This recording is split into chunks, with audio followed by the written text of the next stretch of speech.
But when I was young, and my parents and my grandparents, they were always known as the Sky Blues. So the traditional face-off was the Red Devils and the Sky Blues. I'm not particularly comfortable with the Citizens. I don't think they are really, but it's certainly a very mediatic term, and it's one that's being used at the moment for City. So let's see how far we go with this one.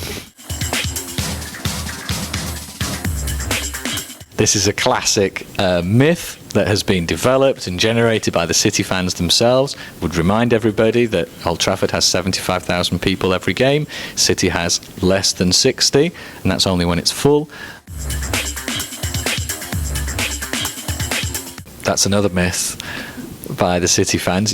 They've traditionally been the poorer team and the team of the people. I've never honestly been able to buy into that. And also for one historical reason, and that is that Manchester United has traditionally been the Catholic team of Manchester. And why is that important? Well, because it always attracted a lot of immigrants from Ireland, which belonged to a lower level social demographic, for example, than the Manchester City fans, who are much more of an English fan support and who've come very often from surrounding neighbourhoods, towns, the Shire counties like Cheshire and so on, where people tend to have a lot more money. So I've never been able to buy into this argument that City has been the poor people's team and United has been the rich team.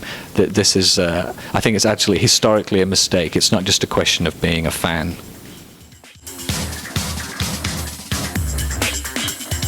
It is a team with a big tradition. I always make the comparison with Atletico Madrid.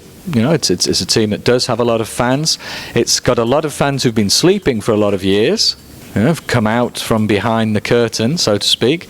But no, to be fair, City is a team with an immense tradition, and despite its lack of silverware, with a very faithful following, bearing in mind they've had to spend so long in the shadow of the successes of Manchester United. And it's been very difficult to be a Manchester City fan for the last 20 years. And so they've held out, and now it's their moment of glory.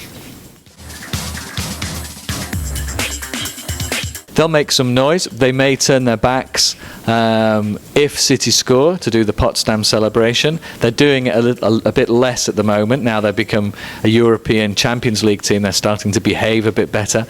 But no, they'll make a lot of noise, and they'll be a great support for the team, as British teams usually are good value for money when they travel.